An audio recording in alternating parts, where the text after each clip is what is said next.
연구소 CEO 시절 그리고 카이스트 교수 시절에 몇 번 와서 강연을 했던 장소여서 저한테는 친숙하고 낯익은 곳입니다.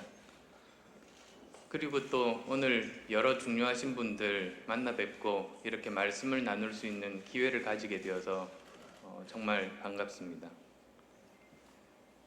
세계 경제가 요동쳤던 미국발 금융위기가 닥친 지 벌써 4년이 지났습니다. 그런데 상황은 여전히 녹록지 않습니다. 지금도 어렵지만 앞으로가 더 큰 문제라고 생각합니다. 금융위기 터널은 지났을지 몰라도 세계적인 저성장 혹은 장기적인 경기 침체 가능성이 갈수록 높아지고 있습니다. 우리나라도 예외가 아니어서 지난 3분기 경제 성장률 아시겠습니다만 1.6% 성장에 그쳤습니다.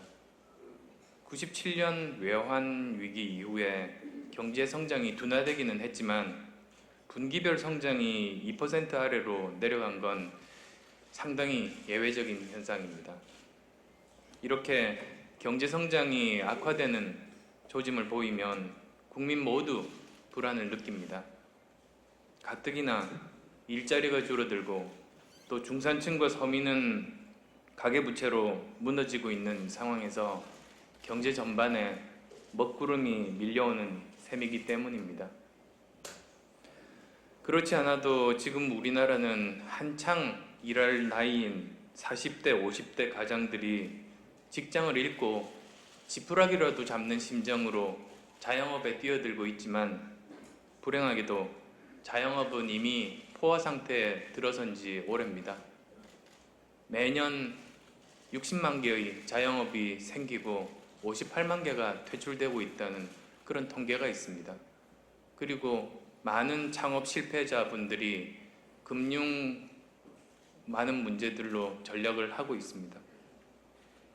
그리고 또 이 와중에 대기업의 불공정한 거래 관행, 골목 상권 침투로 인해서 가뜩이나 어려운 자영업자, 중소기업 모두 다 휘청이고 있습니다. 또 대기업과 중소기업 간의 격차뿐만 아니라 교육 기회의 격차, 수도권과 비수도권의 양극화, 계층 간의 사회적인 격차가 갈수록 심해지고 있습니다. 그래서 한마디로 지금 한국 사회가 안고 있는 가장 큰 문제가 무엇인가 한 단어로 표현하자면 저는 격차라고 생각합니다. 사람과 사람 간의 격차, 성별 격차, 세대 간의 격차, 빈부 격차, 또 산업계의 격차, 중소기업과 대기업 간의 격차, 그리고 또 각 지역 간의 격차, 이런 거의 모든 분야에서 격차들이 존재하고 이들이 점점 더 심화되면서 사회적인 갈등이 계속되고 있습니다. 그래서 아마도 여기 계신 분들이 어느 누구보다도 현장에서 그러한 부분들 피부로 느낄 수 있는 분들이라고 생각합니다. 그리고 이런 상황에서 성장률까지 감소를 하니 각 대선 후보들이 과연 어떻게 경제를 살릴 수 있을지 많은 관심을 가지고 계실 거라고 생각합니다. 얼마 전 새누리당에서 10조 1천억 규모의 경기 부양책을 추진하겠다고 발표한 바가 있습니다. 그렇지만 반드시 경제 전문가가 아니더라도 지금 우리가 직면하고 있는 문제가 급한 불끄기식의 단기적인 경기 부양책에 의해 해결될 수 없는 문제라는 것은 모두가 다 잘 알고 계실 겁니다. 기본적으로 미국 경제를 끌어온 재정의 한계, 그리고 또 유로존 리스크, 중국의 경기 둔화, 일본의 디플레이션, 모든 이런 통제 불가능한 외부 변수들을 감안을 할 때 재정 투입으로 인한 경기 부양은 일시적일 수밖에 없다는 사실, 여기 계신 분들 누구나 다 잘 알고 계실 겁니다. 또 우리 경기가 내수가 취약하기 때문에 만약에 수출에 차질이 생길 때 내수가 환충작용을 할 수 없고 수출 역시 몇몇 대기업의 실적에 크게 좌우되고 있습니다. 저도 중소기업 경영자 시절에 가장 고민하고 신경을 많이 썼던 부분이 매출처가 어느 한 곳에 이렇게 집중이 되게 되면 가능하면 그것들을 분산할 수 있는 방법에 대해서 많은 고민들을 한 적이 있습니다. 마찬가지로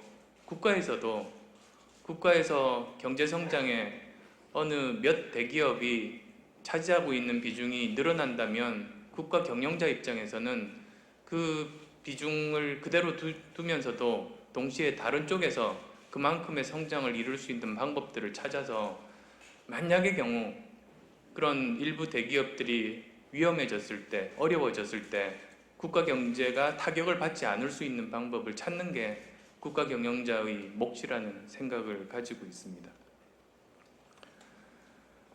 그래서 과거에는 위기 상황에서 단기적인 지원 정책이 효과를 발휘할 수 있었지만 지금 현재 상황, 작금의 경기 침체 하에서는 수출 시장 자체가 위축이 되고 내수가 늘어나지 않는 이런 부분들에 대한 근본적인 처방이 필요한 시점이라고 생각합니다. 또 내수 측면에서 부동산 경기 침체라든지 가계부채, 점점 노령화되는 인구 구조까지 생각해서 그 근본적인 대책들이 나와야 될 거라는 생각을 가지고 있습니다.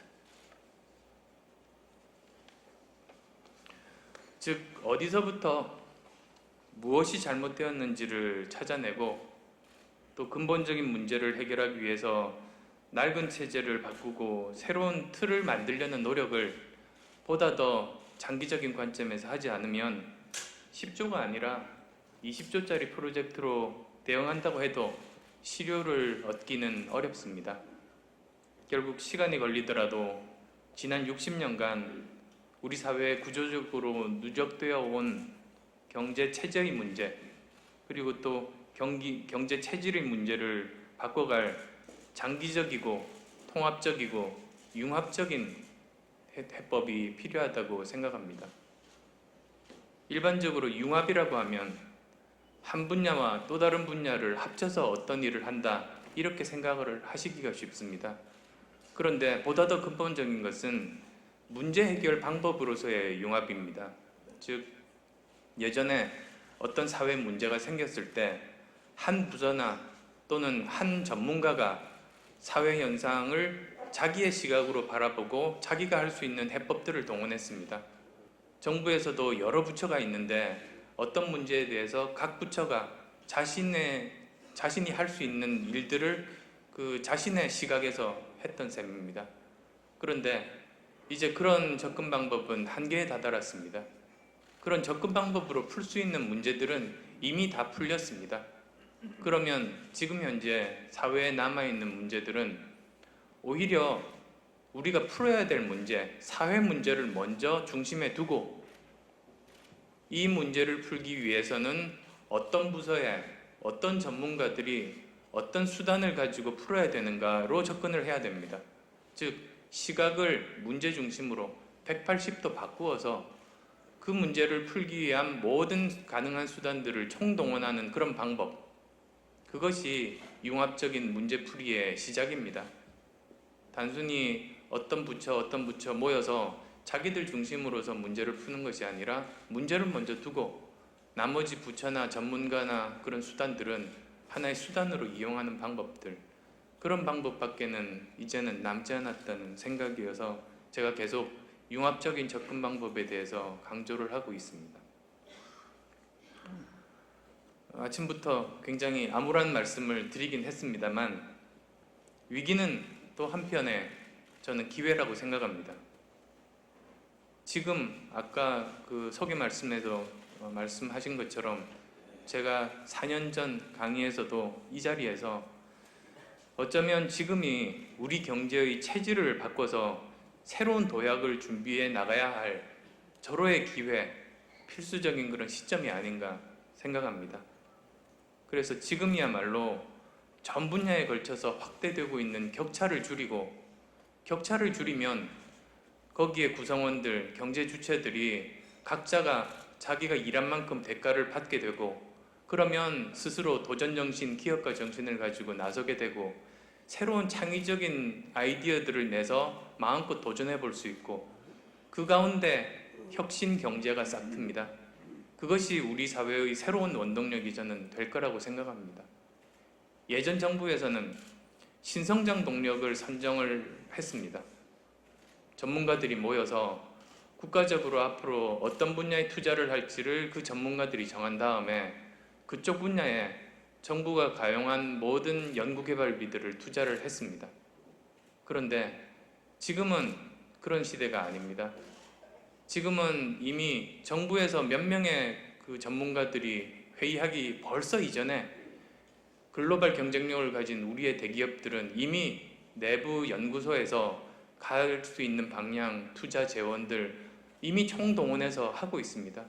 그쪽이 훨씬 더 빠르고 현장에 가까울 겁니다. 그러면 이제는 정부는 어떻게 하느냐? 오히려 신성장 동력을 찾고자 노력하는 것보다는 그 산업 기반 자체를 자유롭게, 그리고 마음껏 자기의 아이디어들을 펼칠 수 있는 혁신의 토대를 만들어주면, 그러면 정부가 생각하지도 못하고 상상하지도 못한 쪽에서 새로운 혁신들이 싹트고 그것들이 산업계를 이끌어 나가는, 그래서 새로운 일자리들을 만들어 줄 수 있다는 그런 믿음을 가지고 오히려 터전을 닦는 쪽이 이제는 정부의 역할이 아닌가, 그런 생각을 합니다. 모든 그런 혁신은 여기 계신 현장에서 일하시는 많은 분들에게 믿고 맡기고, 오히려 정부는 여기 계신 분들이 열심히 잘할 수 있는 토대를 닦는 일, 그것이 예전에 했었던 어떤 분야 선정해서 그 분야만 혜택을 주는 것보다는 저는 훨씬 더 바람직한 방법이라고 생각합니다. 그리고 그것이 제가 말씀드리는 혁신경제, 두바퀴 경제입니다. 제가 두바퀴 경제에 대해서 이제 말씀드렸던 이유는, 지금 현재 그 각 대선 캠프에서는 경제민주화, 복지에 대해서 많은 강조들을 하고 있습니다. 그런데 제가 가졌던 근본적인 의문이, 그것 자체는 마치 바퀴 하나가 도는 것과 같아서 불안정하고 쓰러집니다. 어디서 재원이 나와서 계속 지속적으로 경제 민주화를 하고 복지를 하겠습니까? 그런 문제의식에서 저는 이렇게 봤습니다. 경제 민주화를 하는 목적 자체가 그것 자체의 목적이 있는 것이 아니고, 재벌 개혁을 하는 자체가, 재벌 개혁 자체가 목적이 아닙니다. 오히려 우리가 그것을 통해서 얻으려고 하는 목적, 그것은 우리 모두 한 사람의 경제 주체로서, 또는 각각 회사가 그 경제 주체로서 자기가 열심히 일한 만큼 대가를 받는, 그것이 저는 그것을 이루는 것이 경제민주화입니다. 경제민주화, 재벌개혁은 수단이다는 겁니다. 그런 과정을 통해서 경제민주화가 되면, 그리고 또 새로운 도전에 나설 수 있게 사회적인 안전망이 제공이 되면 자유롭게 젊은이들이 대기업 취직만 연연할 것이 아니라 도전 정신을 가지고 중소기업에 취직하면서 전문성도 쌓고, 또 더 과감한 친구들은 창업에 뛰어들어서 열심히 노력을 하면서 거기서 혁신이 싹트는, 그러면 혁신 경제가 생긴다는 겁니다. 그런 관점에서 제가 말씀드렸던 두바퀴 경제는, 한 바퀴는 경제 민주화와 복지, 또 다른 바퀴는 혁신 경제입니다. 이런 경제 민주화를 통해서 혁신의 토대를 닦으면 거기서 혁신 경제가 싹트고 경제 성장이 일어나고, 그것이 다시 재원들을 경제 민주화와 복지에 쓸 수 있는 재원들을 제공해 주면서 다시 선순환이 되는, 마치 자전거 두 바퀴가 잘 굴러갈 수 있는, 아주 속도를 내서 굴러갈 수 있는 그런 모델을 꿈꿨습니다. 그것이 제가 말씀드리는 두 바퀴 경제입니다. 그런 과정을 통해서 굳이 국가가 핵심 성장 동력들을 정해서 그 분야만 이렇게 집중하는 것이 아니라 전반적인 그런 기업을 잘 하실 수 있는 환경, 혁신이 일어날 수 있는 환경을 만들어주면, 그러면 자전거의 두 바퀴처럼 자동적으로 아주 신나게 속도를 내서 굴러갈 수 있을 거라고 생각합니다.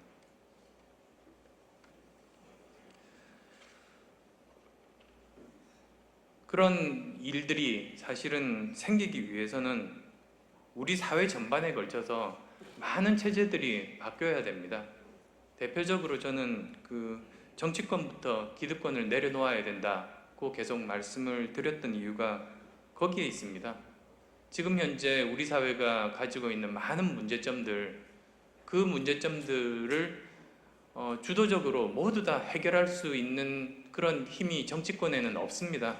그렇지만 처음 물꼬를 트고 그 실마리를 푸는 역할은 정치권밖에는 할 수 없다고 생각합니다.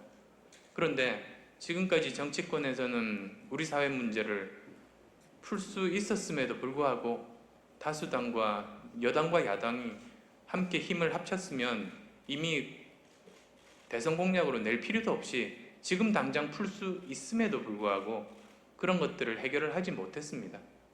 그런 관점에서 많은 국민들의 실망이 결국은 제가 이 자리에 서게 된 그런 근본적인 이유이기도 한데요. 정치권부터 기득권을 내려놓아야 됩니다. 그렇지 않고 국민들에게 고통을 분담하라, 승자들에게, 다른 재벌들에게 기득권을 내려놓아라 요구하기가 힘듭니다. 물론 우선 대통령이 먼저 본을 보여야겠습니다. 대통령이 먼저 제왕적인 권력을 내려놓고 국회와 대화하고 국민들을 존중해야 됩니다. 그리고 그 다음에 이어서 대통령이 권력을 내려놓으면 거기에 따라서 정당과 국회도 먼저 이제 기득권을 내려놓으라고 요구할 수 있는 권리가 생긴다고 생각합니다. 얼마 전에 제가 국회의원 숫자 줄이는 것에 대해서 말씀을 드렸었는데요. 지역적인 논쟁으로 이제 몰려가고 있습니다.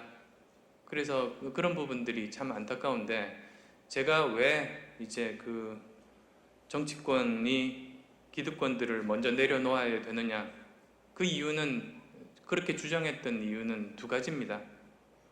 우선 첫 번째는 정치권이 변하는 모습들을 보이고 국민들에게 지금까지 오랜 기간 동안 속아와서 어떠한 말로도 국민들의 신뢰를 회복하지 못하는 지금 상황에서는 정치권이 가지고 있는 큰 기득권을 내려놓는 것을 실제로 행동으로 보여야 우선 국민들을 설득할 수 있다고 생각합니다. 그런데 지금 와중에 오히려 정치권이 제대로 일을 하기 위해서는 국회의원 숫자를 늘리고 권한을 강화해야 된다, 정치가 더 힘을 가져야 된다, 설득력이 있다고 생각하십니까? 전혀 그렇지 않습니다. 지금 제가 6가지 정도 지금까지 정치권에서 내려놓을 기득권에 대해서 말씀을 드렸습니다만 거기에 대해서 반대하시는 분들도 계십니다. 그렇지만 대다수의 국민이 이제 여론조사들 결과들이 나오기 시작하는데요. 70% 정도의 국민들이 제가 제기했던 그런 문제의식에 대해서 찬성을 하고 계십니다.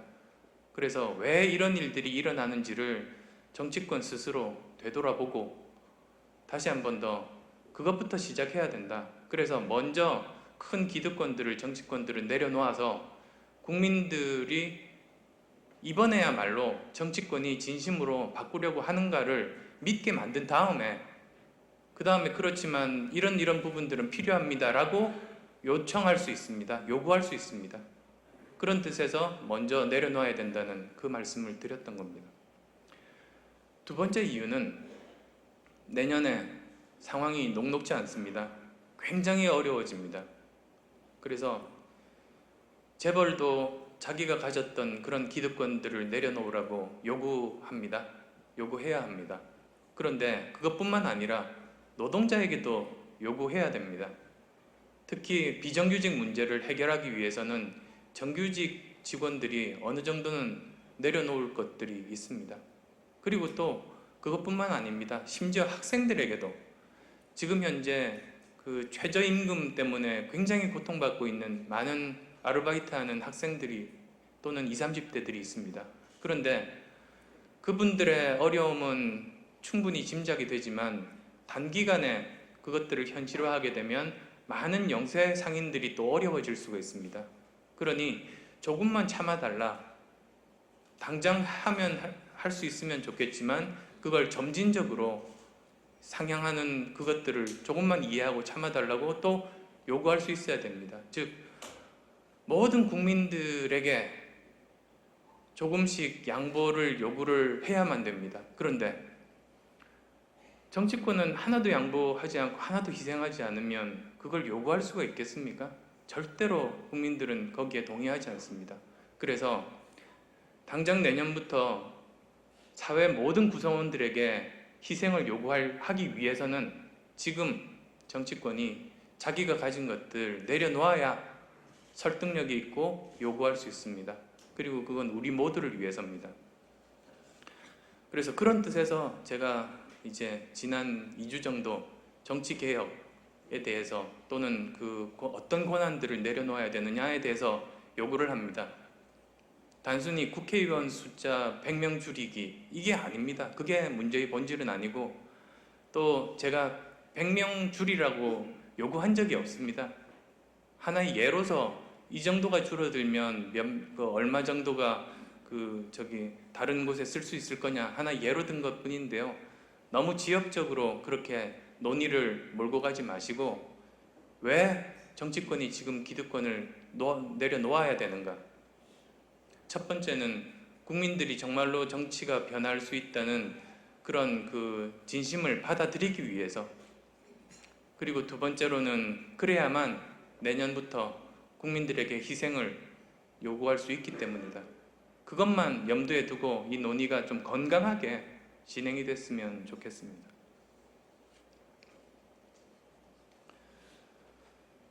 또 그런 정치권의 권력 또는 기득권 내려놓기 뿐만 아니라 검찰도 마찬가지겠죠.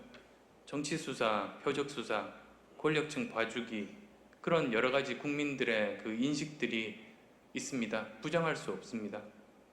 그래서 저는 공직자 부패 수사처를 신설하고 소위 검찰을 비롯해서 권력기관들의 과도한 힘을 견제해서 공권력 남용에 대한 견제와 균형의 원리를 정착해야겠다고 또 말씀을 드렸습니다. 그리고 아까도 말씀드렸습니다만 재벌 총수의 전횡을 막고 비리를 엄단하는 시스템을 만들어야 합니다. 기업과 기업주는 다릅니다. 그래서 우리의 자랑스러운 대기업들 계속 글로벌 경쟁력을 가지고 마음껏 경쟁력을 강화시키는 일들을 해야 됩니다.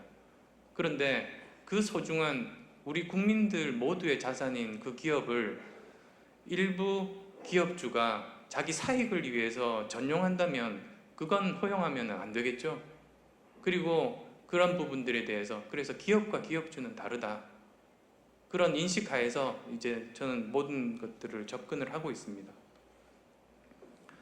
또 골목 상권 침해 같은 그런 부분들, 불공정 행위 거기에 대해서도 징벌적인 손해배상, 집단 소송제 도입해서 최소한 공정한 룰들이 적용이 되는 그런 시스템들이 필요하다고 생각합니다.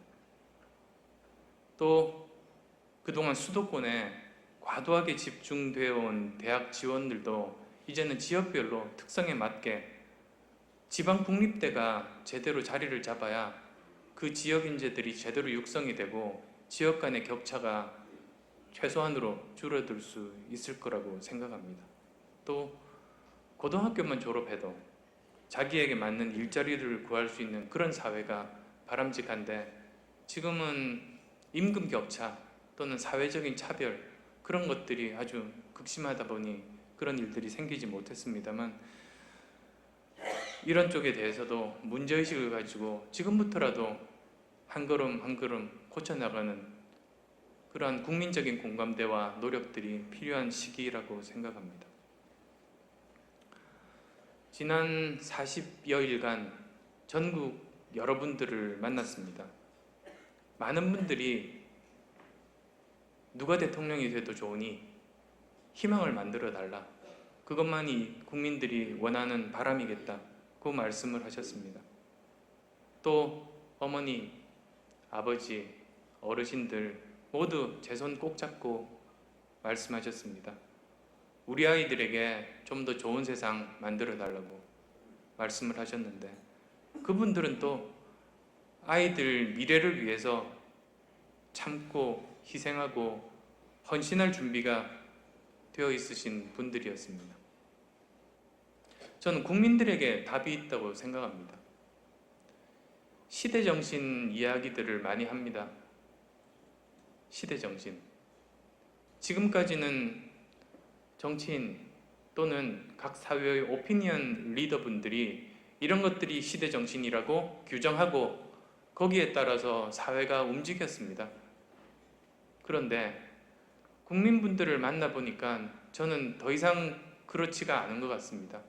오히려 시대정신은 일부 전문가들이 화제로서 던지는 그런 것이 아니고 모든 국민들이 가슴속에 가지고 있고 거기에 대해서 문제의식을 가지고 있고 해법까지도 가지고 있는 것, 그런 것들이 모여서 시대정신이 될 수 있다는 걸 현장에서 여러 고생하시는 분들 만나 뵈면서 열심히 일하시는 분 말씀을 경청하면서 느낄 수가 있었습니다.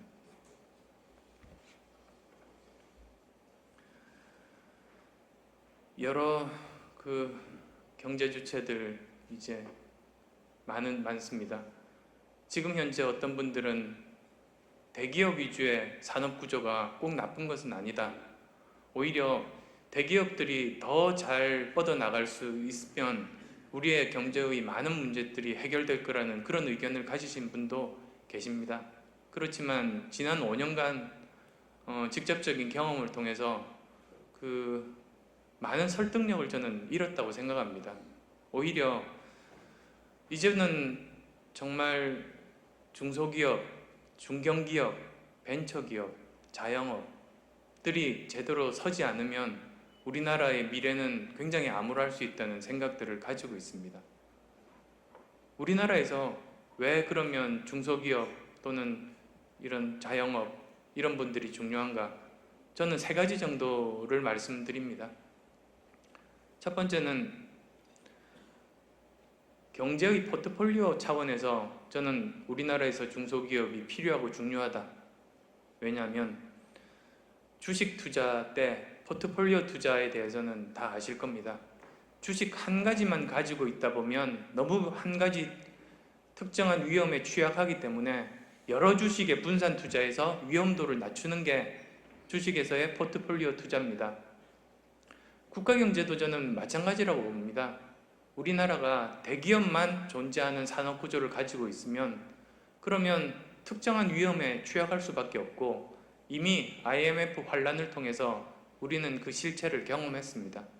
따라서 국가경제를 100년, 200년 장기적으로 놓고 보면 한 가지 포트폴리오만 있으면 너무나 위험하고 오히려 지금 굳건한 대기업 위주의 경제 구조는 그대로 두면서 글로벌 경쟁력을 계속 유지하게 두고 그 바로 옆에 그만큼 튼튼하고 규모가 있는 중소기업, 중견기업 경제를 만드는 겁니다. 그렇게 되면 이렇게 두 축의, 양축의 거대한 튼튼한 경제 구조를 한국 경제가 가지게 된다면 대기업 어려워지더라도 중소기업이 잘 버텨주고 중소기업이 어려워지는 환경에서 대기업이 버텨줍니다. 저는 그게 진정한 국가경제의 포트폴리오가 아닌가 그런 생각을 합니다. 그런 뜻에서 장기적으로 우리나라에서 중소기업 그리고 여기 계신 상공인분들이 정말로 중요하다는 생각을 가지고 있습니다. 두 번째로는 고용창출 부분입니다. 고용창출이 대기업은 대기업 스스로 글로벌 경쟁력, 효율성을 계속 강화해야 하다 보니 마음먹은 만큼 그렇게 고용창출을 많이 늘릴 수는 없다는 건 이미 지난 5년간 경험을 통해서 많은 분들이 깨달았을 거라고 생각합니다. 따라서 지금 현재 할 수 있는 방법들은 대기업이 직접적인 고용창출을 못하더라도 예를 들면 해외에 이전할 공장을 국내에 짓는다든지 또는 해외 중소기업과 거래를 할 것을 오히려 국내에 있는 중소기업과 거래를 한다든지 해서 그런 영향력을 발휘해서 고용들을 간접적으로나마 창출할 수 있다면 그런 것들을 장려를 하고 그리고 또 중소기업이 중견기업으로 커나가고 대기업으로 성장할 수 있도록 성장의 사다리를 놓아준다면 거기서 또 굉장히 질 좋은 대기업과 임금 격차가 줄어들고 그리고 많은 일자리들이 생겨날 수 있을 겁니다. 그리고 또 새로운 창업들이 활성화될 수 있는, 한 번 실패하더라도 도덕적으로 문제가 없고 정말 최선을 다해서 성실하게 열심히 했던 사람이 실패를 한다면 다시 재기할 수 있는 기회를 줌으로써 청년들이 마음껏 도전할 수 있는 터전을 만들어주면 그 중에서 새로운 미래의 새싹들이 생겨날 수 있을 거라는 생각들을 하고 있습니다. 세 번째로는 대기업이 잘 된다고 해서 시혜성으로 중소기업을 도와주라는 의미는 절대로 아닙니다. 그리고 중소기업 열심히 하시는 분들 말씀 들어보면 그걸 바라지 않습니다. 오히려 공정한 대가를 받을 수 있는 환경을 만들어 달라, 법대로 지키게 해달라, 그 말씀이 우선입니다. 누가 이렇게 도와달라 그런 이야기가 아니고 정당한 대가를 받게 해달라는 게 중소기업인들의 외침입니다. 그리고 그렇게 건실하게 성장한 중소기업들은 그 자체가 새로운 혁신들을 대기업보다 훨씬 더 많이 끊임없이 생산함으로써 그 새로운 혁신들이 대기업으로 흘러들어가서 대기업의 경쟁력을 강화시켜주는 역할을 하게 됩니다. 그 다음 또 네 번째로는 중소기업, 중견기업이 튼튼하게 바로 서야 거기서 중산층들이 복원이 되고 그 중산층들이 대기업 물품들을 구매하는 가장 중요한 고객이 됩니다. 시장이 형성됩니다. 그래서 정리해서 말씀드리면 우리나라에서 중소기업, 중견기업 그리고 소상공인들이 중요한 이유는 네 가지입니다.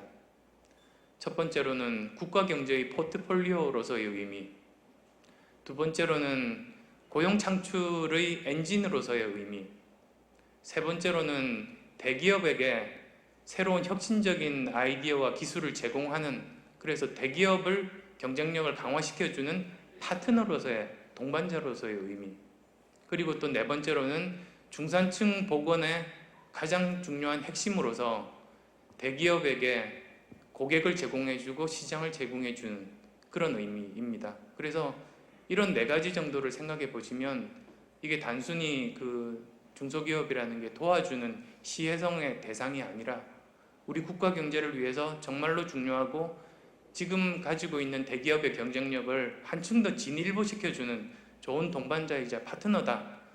그렇게 그 개념들을 새롭게 잡으실 수 있을 거라고 생각합니다.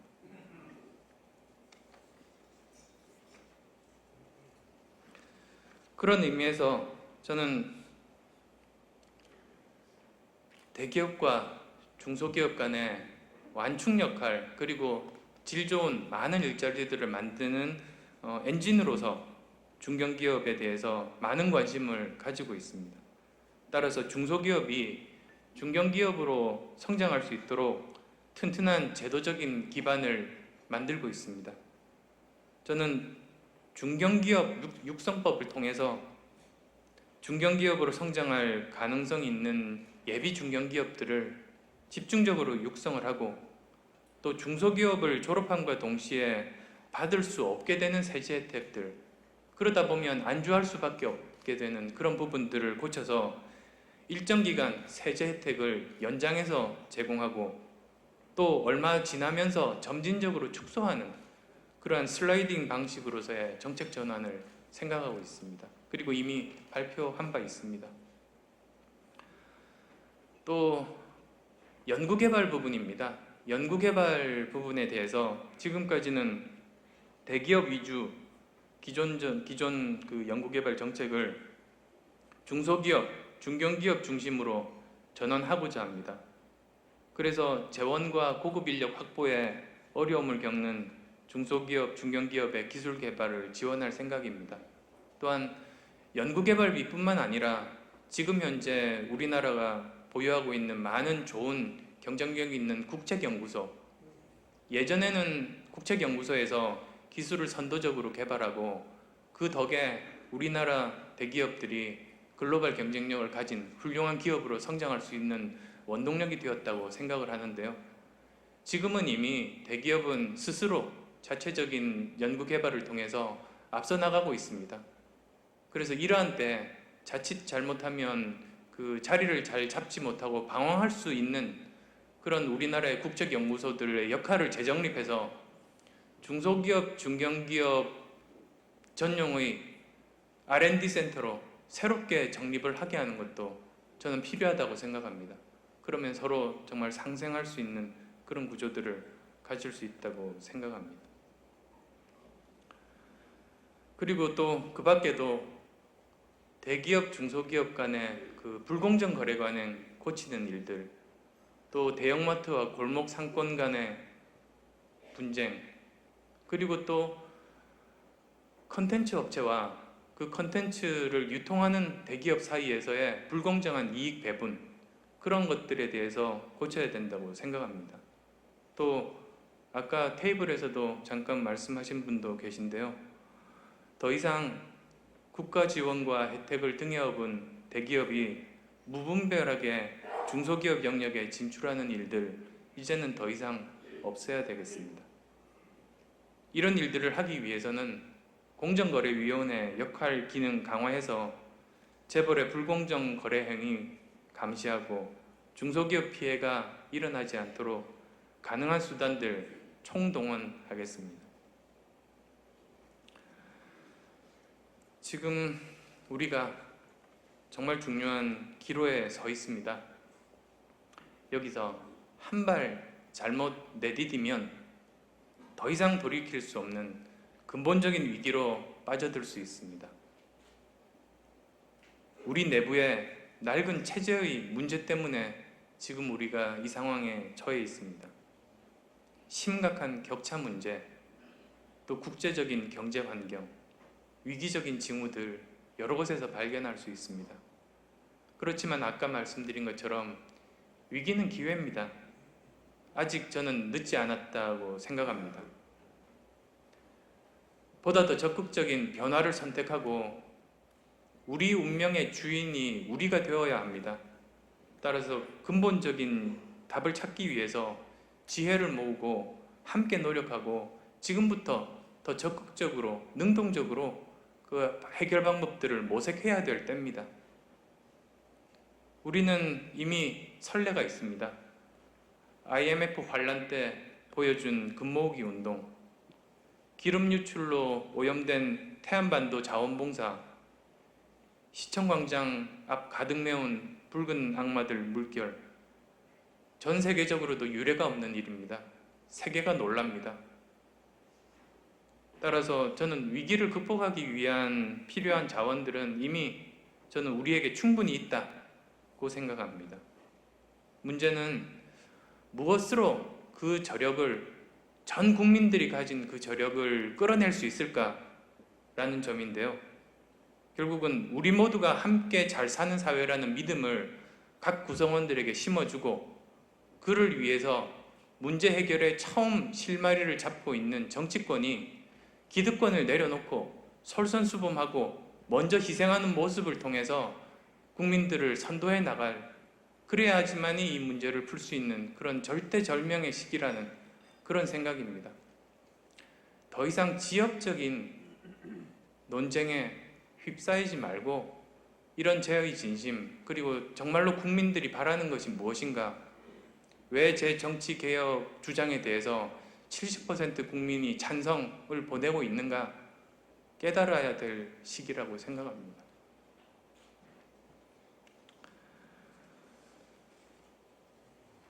그런 과정을 통해서 우리 미래는 지금까지와 완전히 달라질 수 있다고 생각합니다.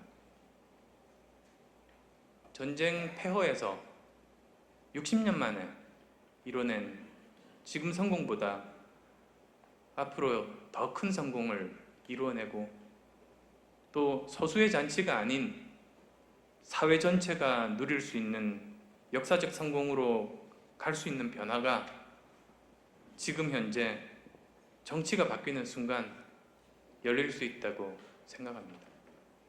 경청해 주셔서 감사합니다.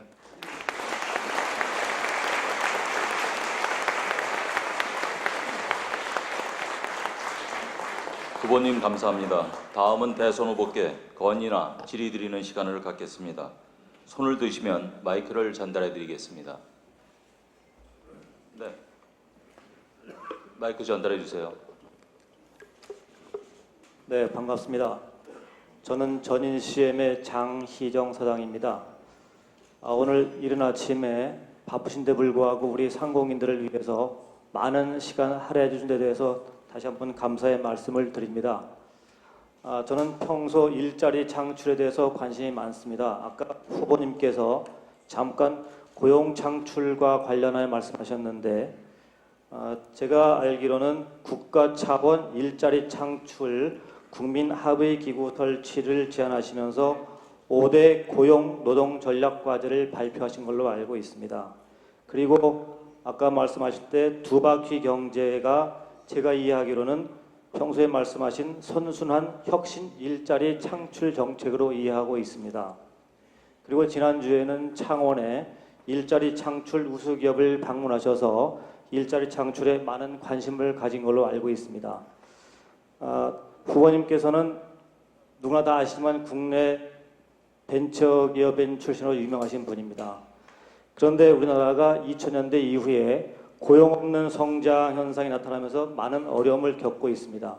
조금 전에 말씀하신 후보님의 고용 창출과 관련돼서 효용성과는 약간 좀 그 상충이 있지 않을까 싶다고 생각합니다. 특히 중소 중견기업에 관심이 많으신 것 같은데 그 부분에 대해서 좀 다른 후보와 다른 좀 차별화된 좀 실질적인 방안이 있으시면 말씀해 주시면 고맙겠습니다. 고맙습니다.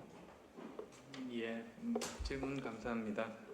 창원에 가서 제가 드린 말씀까지도 다 아시니까 굉장히 많은 관심을 가지고 제 주장을 이렇게 열심히 보시고 고민도 많이 하신 것 같습니다.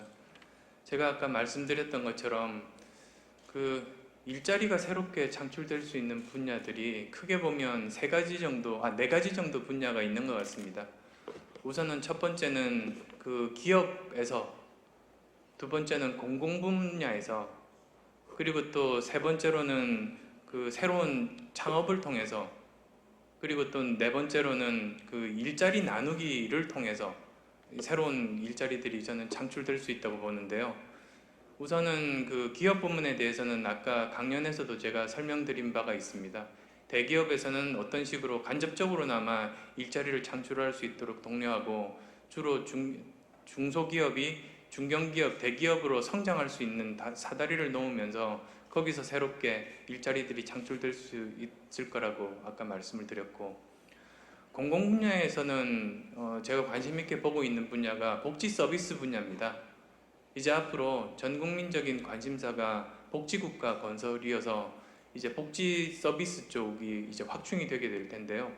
지금 현재 대부분이 민간 쪽에 그쪽 분야도 많이 맡기고 있습니다. 예를 들면 보육이라든지 또는 교육이라든지 그리고 의료 이런 분야에 대해서는 우리 공공이 차지하는 분야가 굉장히 작습니다. 그런데 이 분야를 지금 공공 분야가 직접 이런 분야들을 어느 정도 적정한 부분까지는 늘려야 된다는 입장을 가지고 있습니다. 좋은 예가 이제 보육 분야인데요. 보육 분야 전체 아이들 중에서 10% 정도만 공공복지시설에서 지금 보육 서비스를 하고 있는데 그러다 보니까 거기에 많은 사람들이 경쟁률도 치열하고 줄을 서고, 그리고 또 그렇게 혜택이랄까요? 직접 일하는 분들의 보수가 그렇게 좋지가 않습니다.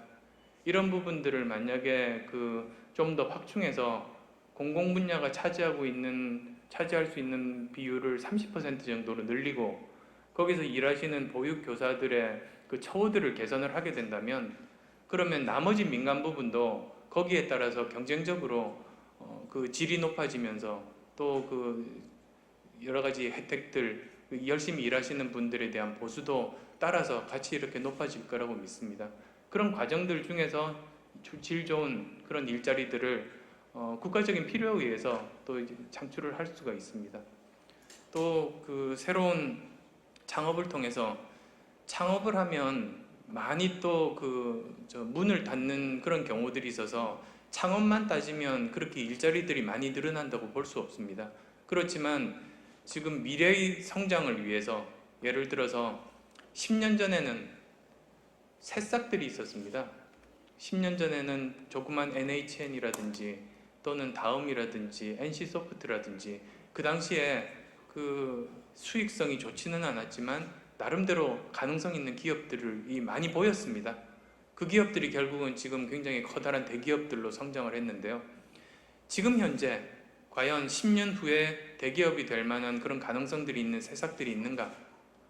우려스럽습니다. 그런 의미에서 지금 계속 지속적으로 새로운 싹들을 마련을 해야 됩니다. 그런 뜻에서 이제 그 창업들은 중요하다고 생각을 합니다.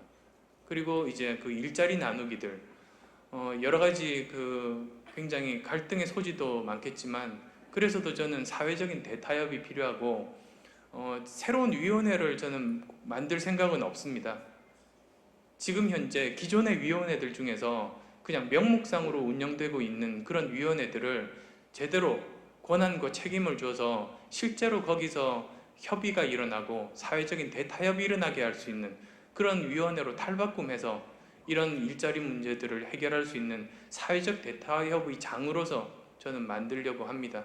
그래서 그런 과정들을 통해서 일자리 나누기라든지 그리고 또 비정규직 문제를 정규직 직원들과 함께 또 회사와 함께 또 정부와 함께 그 모든 이해관계자들의 어느 정도 그 양보가 필요합니다. 그 부분에 대해서는.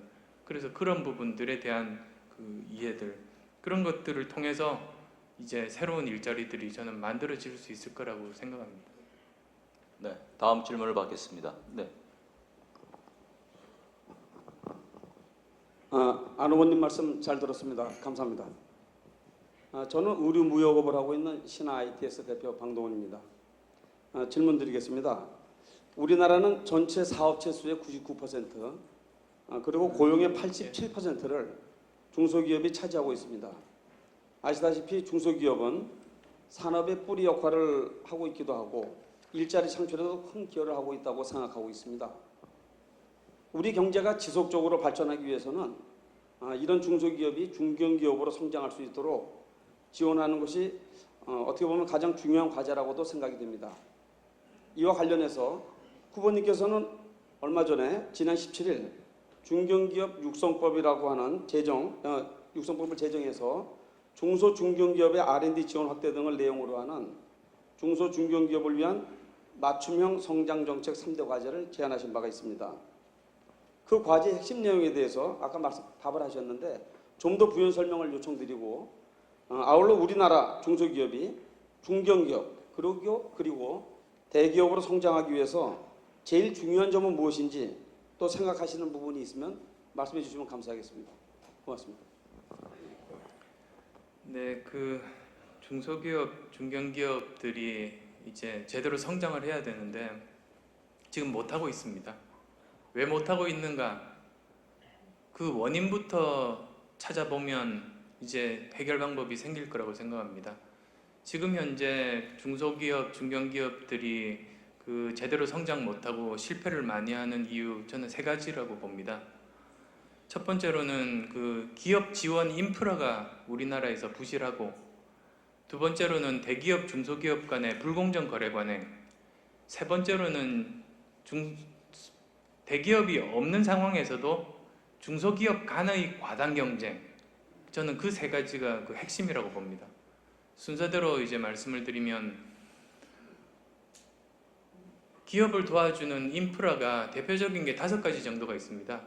우선은 그 인력을 공급해주는 대학이 있겠고 그리고 자금을 대출해주는 금융권 그리고 또 직접적인 투자를 하는 벤처 캐피탈이나 엔젤 그리고 또 정부의 R&D 그 지원 정책 그 다음에 그 아웃소싱 업체 그러니까 그 기업의 서비스를 제공해주는 그런 분야 아웃소싱 산업인데요. 그 산업의 낙후 저는 이런 5가지로 봅니다.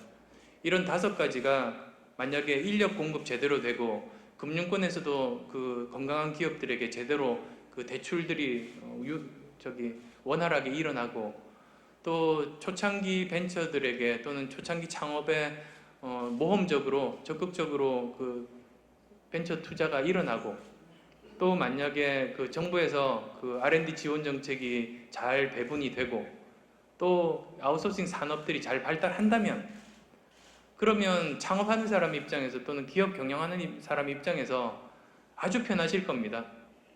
기업도 전쟁이지 않습니까? 전쟁을 할 때 가장 중요한 것은 전선을 좁히는 겁니다. 그래서 내가 잘할 수 있는 분야에 대해서 저기 보면 이제 외국의 거대한 글로벌 기업들이 저랑 경쟁합니다. 그러면 전선을 좁힌 상황에서 만약에 전선이 넓으면 내가 가진 병력 100명을 전선에 이렇게 흩뿌리면 상대방은 10만 명 병력이 있는데 전쟁에서 이길 수 없는 건 당연하죠. 그런데 전선을 좁히면 내가 100명 투입하면 상대방도 그 전선에는 100명 정도 또는 50명밖에 투입을 못할 때 그때 전쟁에서 이길 수 있습니다. 영화 300 그 영화에서 보신 것처럼 페르시아군 정말 많은 병력도 그 좁은 협곡 속에서 300명의 전사가 있으면 전쟁에서 이길 수 있습니다. 그게 이제 중소기업들이 생존할 수 있는 저는 그 가장 기본적인 그 생각이라고 생각하는데요. 지금은 보시면 중소기업 하시는 분들 내 인력들, 기술력들을 한 가지 일만 집중해서 시킬 수가 없지 않습니까?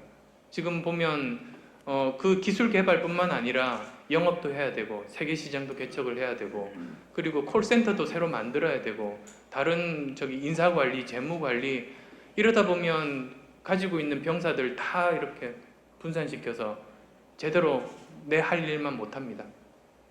그래서 정말로 기업들이 한 분야에 집중할 수 있도록 도와주는 것이 기업 지원 인프라라고 생각하는데 그 인프라에는 5가지 정도가 있다는 말씀인데 그런 부분들이 부실하다는 게 문제고 역으로 보자면 그런 부분들을 다 개선을 하면 기업들이 지금보다는 훨씬 더 잘 할 수 있다는 뜻입니다. 그 다음에 또 이제 두 번째로 그 대기업과 중소기업 간의 불공정 거래 관행에 대해서는 아까 이제 말씀드린 바가 있습니다.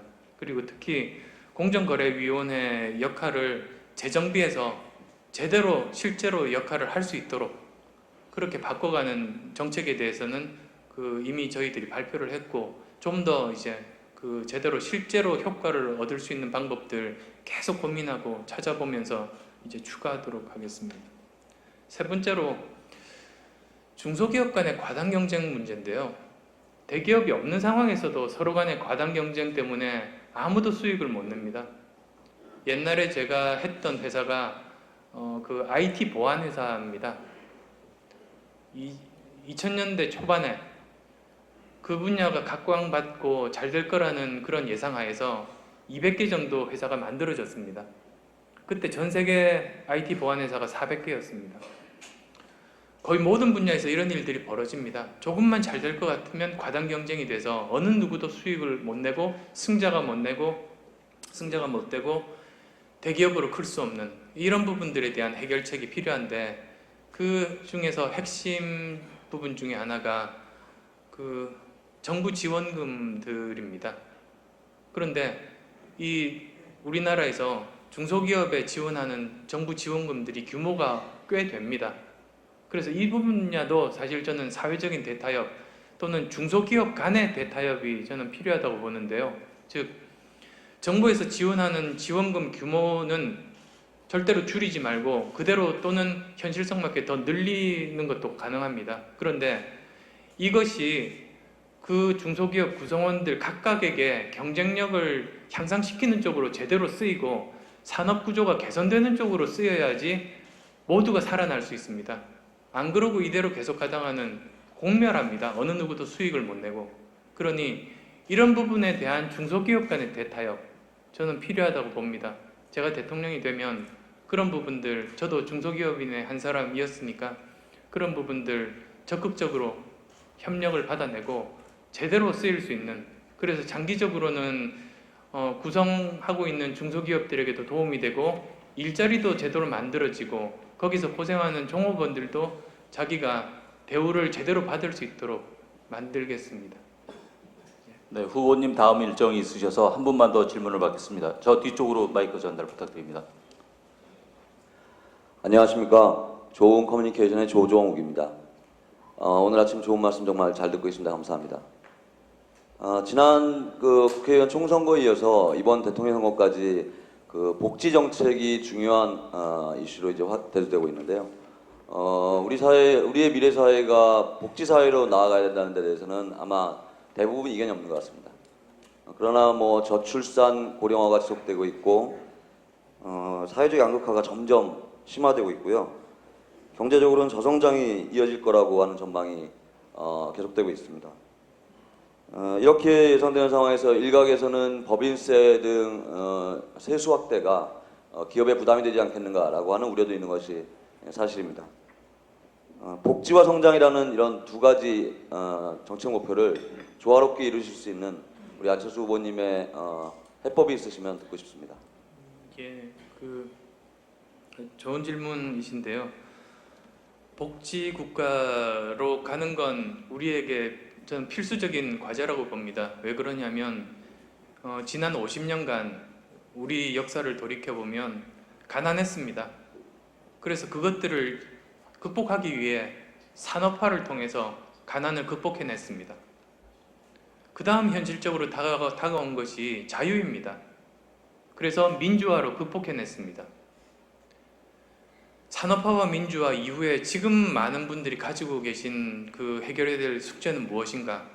가난, 자유, 다음은 무엇인가? 저는 불안입니다. 지금 현재 중산층도 자칫 실수하면 또는 자칫 한 가족이 아프면 바로 빈곤층으로 떨어집니다. 그래서 굉장히 불안합니다. 젊을 때 열심히 일하신 분들 노년이 돼서 과연 편안하게 살 수 있을지 확신이 없습니다. 이런 사회적인 불안 해소하는 방법은 복지입니다. 그래서 저는 산업화, 민주화만큼 그 다음 우리 시대 과제는 복지국가다라는 믿음을 가지고 있습니다. 그게 이제 모든 많은 국민들이 지금 바라는 방향인데 문제는 재원입니다. 돈이 없으면 국가가 빚을 얻을 수는 없습니다. 빚을 계속 이렇게 증가시킬 수는 없습니다. 왜냐하면 지금 현재 복지를 위해서 국채를 많이 발행하면 그건 누가 갚아야 되는가? 우리의 아이들 그리고 손녀 손자들입니다. 그렇게 우리가 우리 미래 후손들에게 빚을 떠넘길 수는 없습니다. 그러니 지금 현재 복지 사회를 이룩하기 위해서 재원 마련은 필수이고 복지 규모가 확대될수록 저는 증세도 필수다라는 생각을 가지고 있습니다. 기본적으로. 그런데 무조건 증세할 수 없습니다. 왜냐하면 반발이 심합니다. 왜 반발이 심한가? 투명하지가 않습니다. 우선. 그래서 내가 낸 돈이 과연 나를 포함한 국민들에게 쓰일 것인가에 대한 국민들이 확신이 없습니다. 그리고 또 조세 정의에 대한 믿음이 없습니다. 나는 열심히 일해서 봉급생활자 또는 열심히 경영하시는 중소기업분들 열심히 세금을 내는데 나보다 훨씬 더 많이 번 사람이 나보다 세금을 적게 낸다는 생각 많이 가지고 계십니다. 그래서 순서는 이렇습니다.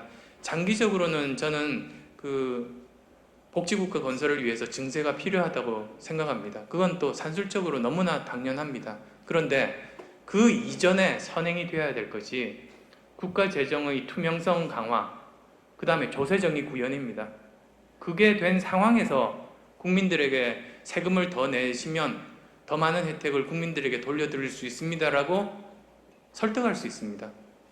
그래서 순서대로 보자면 우선은 조세 투명성의 강화, 그리고 조세 정의 구현, 또 국가에서 지금 현재 국가 예산 내년에 342조 정도가 지금 이제 국회에 올라가 있는데 그 중에서 지출 구조가 개편되거나 개선될 부분들이 있는가를 살펴보는 게 저는 우선인 것 같습니다. 그래서 만약에 불필요한 SOC에 대한 투자가 없는가 또는 다른 곳에 그냥 이렇게 실제로 우리 모두를 위해서 도움이 되지 않는 쪽으로 쓰이고 있는 것들은 없는가, 그걸 먼저 살펴봐서 최대한 효율화를 해야 됩니다. 거기서 부족한 복지 재원들을 끌어낼 수 있겠고, 그 다음 또 두 번째로는 자연적인 예산 증가분들이 있습니다. 그러면 그 부분들은 우선적으로 복지에다가 투자할 수 있고, 그리고 또 그 다음 순서로는 바로 증세로 들어가기보다 오히려 여기 지금 보면 비과세 감면 혜택들이 많습니다. 그런 부분들, 그래서 그런 부분들 중에 재조정할 부분들은 없는지를 보고 실효세율, 즉 지금 현재 명목상의 세율보다 여러 가지 감면 혜택 때문에 실제로 내는 세금들은 굉장히 낮은 형편인데요. 실효세율을 높일 수 있는 그런 방안부터 먼저 접근을 하는 게 저는 옳다고 봅니다. 그 이후에 증세가 그걸로도 부족하고 이제 더 많은 복지 혜택을 드리기 위해서 이제 증세가 불가피하다면 그때는 아마 모든 국민들이 설득될 수 있다고 저는 믿습니다. 네. 플로어에 질문하실 분이 많으신데 질의나 건의 내용을 저희 사무국에 주시면 대선 캠프에 전달해 드리겠습니다. 이 점 양해해 주시면 감사하겠습니다. 이상으로 질의 응답 시간을 마치겠습니다. 건의와 질의에 답해 주신 후보님께 다시 한번 감사의 말씀을 드립니다. 다음은 대선 후보님을 모시고 큰 박수 한번 부탁드리겠습니다.